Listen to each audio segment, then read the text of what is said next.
The morning sun cast long shadows across the glass towers of downtown, where success was measured in square footage and stock prices. Nathaniel Hunt stepped out of his black Tesla, the leather of his custom Italian shoes clicking against the marble steps of Hunt Industries.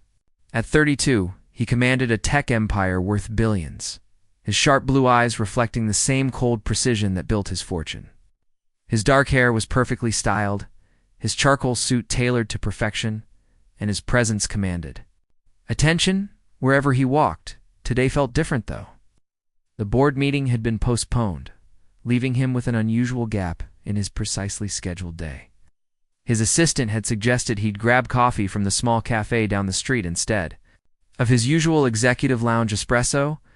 Nathaniel rarely ventured into the world of ordinary people, preferring the elevated existence his wealth afforded him. Harmony Grounds stuck. Between two towering office buildings sat Harmony Grounds, a cozy coffee shop that seemed forgotten by time. Warm wooden tables dotted the space, local artwork adorned the walls, and the gentle hum of conversation mixed with soft jazz music. The aroma of freshly ground coffee beans filled the air, creating an atmosphere that invited people to slow down and savor the moment. Behind the counter stood Sophia Chen, her long black hair pulled back in a simple ponytail, revealing delicate features that spoke of both strength and gentleness. At 28, she moved with graceful efficiency, her fingers dancing across the espresso machine with the same precision she once used on violin strings. Her brown eyes held depths of experience far beyond her years, though few customers ever noticed the sadness that occasionally flickered within them. The morning rush was in full swing when Nathaniel pushed through the glass door, immediately checking his platinum watch. He had exactly 7 minutes before his next conference call, and this detour was already proving to be an inconvenience. The line moved slowly as customers chatted with Sophia about their usual orders, their families, their weekend plans. Nathaniel tapped his foot impatiently, scrolling through emails on his phone. The encounter when his turn finally arrived, Nathaniel barely looked up from his device. "Double espresso, extra hot, no conversation," he said tersely, placing a $20 bill on the counter without making eye contact. His tone carried the authority of someone accustomed to immediate compliance, the kind of voice that silenced boardrooms and closed million-dollar deals. Sophia glanced at him briefly, noting the expensive suit and the air of superiority that surrounded him like cologne. She had served countless business executives over the past 2 years, each one treating her as invisible, a mere service provider in their important lives. "That'll be $4.50, she said quietly, moving toward the espresso machine. $4.50. Ayo. Nathaniel finally looked up, his blue eyes flashing with irritation. "Do you have any idea how much I make per minute? Every second you waste costs more than you earn in a day." The cafe fell silent. Other customers turned to stare, some shaking their heads in disapproval. Margaret Rose, an elderly woman who visited daily with her knitting, looked up from her corner table with sharp, knowing eyes. She had seen this scene play out before, though rarely with such blatant arrogance. Sophia's hand trembled slightly as she operated the espresso machine, the familiar hiss of steam filling the uncomfortable silence. She had endured worse insults, especially during her first months working here when the grief over her mother's death made every day feel impossible. But something about this man's casual cruelty struck deeper than usual. The breaking point as Sophia prepared his drink. The old espresso machine began to sputter, a common occurrence that usually required gentle coaxing. Steam escaped irregularly, and the extraction slowed. Nathaniel checked his watch again, his patience evaporating. "This is ridiculous," he snapped, his voice rising. "I could buy this entire establishment with what I spend on lunch. Maybe if you learned some actual skills instead of wasting time in a dead-end job, the world might actually benefit from your existence." The words hit Sophia like physical blows. Her mother Anna had once told her that every person carries music in their heart, that everyone deserves respect regardless of their circumstances. Anna Chen had been a music teacher who believed in the power of compassion, who had raised Sophia to see beauty in every soul they encountered. Sophia set the completed espresso on the counter with deliberate calm, though her knuckles were white as she gripped the cup's handle. When she looked up, her brown eyes blazed with quiet fire. "Here's your coffee, Mr. Hunt," she said, having recognized him from business magazines. "Your 7 minutes are up. The world will keep spinning just fine without your presence." The ripple effect, and Nathaniel stared at her, momentarily stunned. In his world of yes-men and corporate sycophants, no one dared speak to him that way. Employees trembled in his presence. Competitors respected his ruthlessness. Ow. And society columnists praised his business acumen. This simple coffee shop worker had just shattered his carefully constructed reality with a single sentence. "Excuse me," he said, his voice dangerously low. Sophia didn't flinch. "I said the world keeps spinning. You seem to think everything revolves around you, but it doesn't. There are 7 billion people on this planet, and most of them manage to be decent human beings without announcing their net worth to baristas."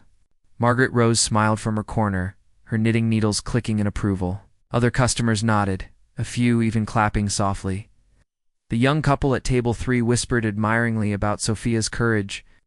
The businessman, reading his newspaper, looked up long enough to shake his head at Nathaniel's behavior.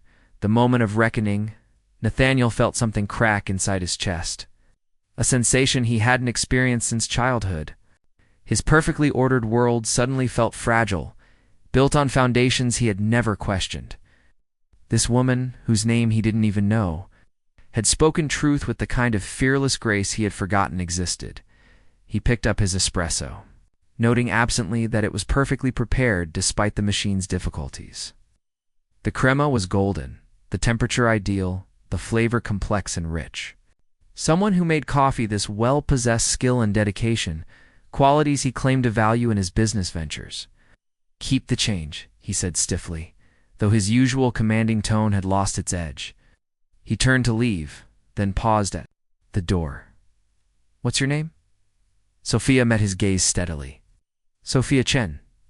Not that it matters to someone like you." As Nathaniel stepped back onto the busy street, Sophia's words echoed in his mind. The world keeps spinning. He'd built his empire believing he was indispensable, that his vision and drive made him special. But standing in that small café, humbled by a woman who served coffee for a living, he felt smaller than he had since his struggling college days. The seed of change back in his office. Nathaniel found himself staring out at the city's skyline, seeing it differently somehow. The buildings looked less like monuments to success and more like barriers between people. His assistant briefed him on the afternoon's meetings, but he barely listened. His mind kept returning to the fire in Sophia's eyes, the dignity with which she had defended herself, the grace she had shown, even while putting him in his place. He pulled up Hunt Industries' employee satisfaction surveys, reports he usually skimmed without interest. The numbers told stories of overworked staff, impossible deadlines, and a corporate culture built on fear rather than respect.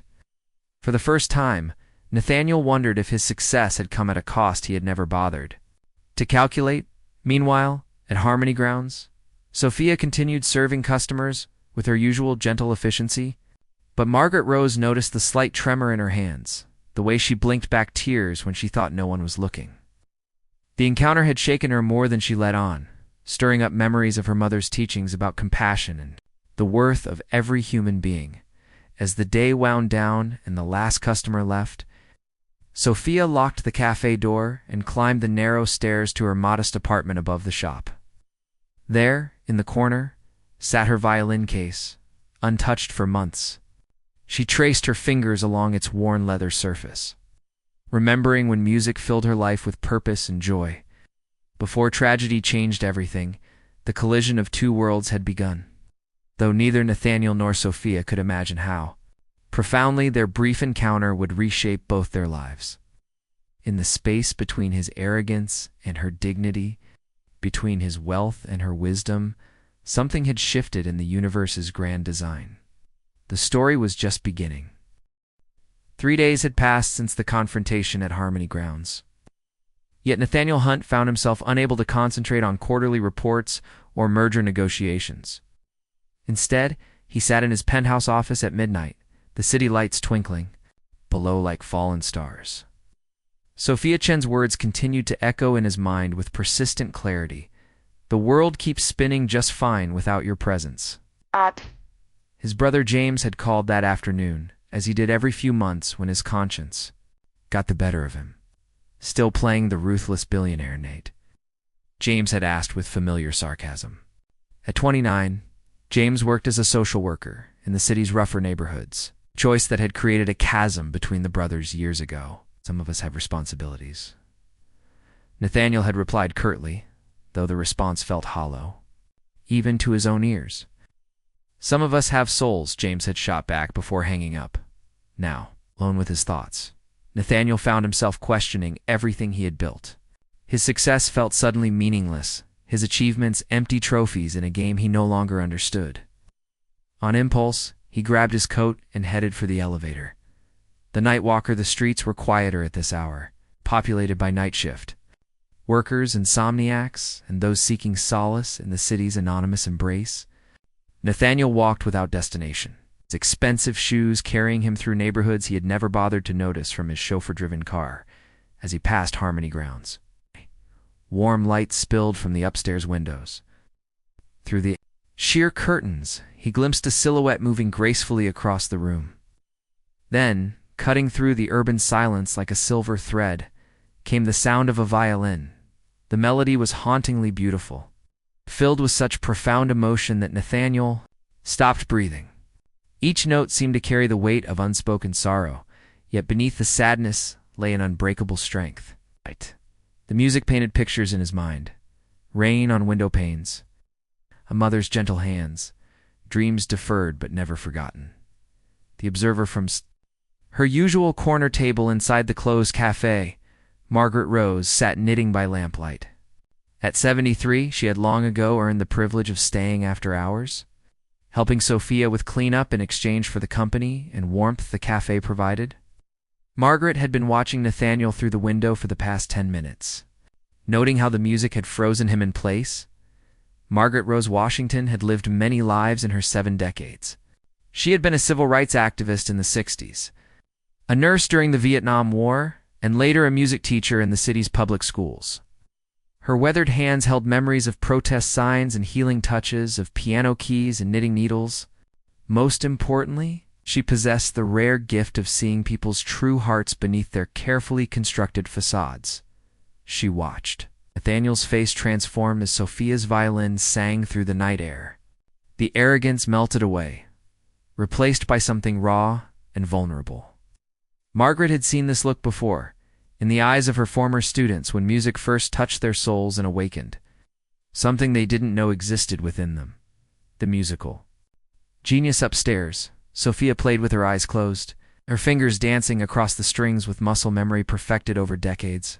The violin was a 1923 Giuseppe Fiorini, her mother's most prized possession and the only valuable item Sophia had refused to sell when debts mounted after Anna's death. She was playing Vivaldi's Winter from the Four Seasons, but her interpretation was uniquely her own. Where others played it as a celebration of winter's beauty, Sophia's version spoke of isolation and resilience, of finding warmth in the coldest moments of life. The piece perfectly captured her journey from Carnegie Hall prodigy to neighborhood cafe worker. At 14, Sophia had been hailed as a once-in-a-generation talent. By 16, she was performing with major orchestras across the country. Music. Schools competed for her attention, and her future seemed limitless. Then Anna Chen died in what police called a tragic accident, and Sophia's world shattered like crystal against concrete.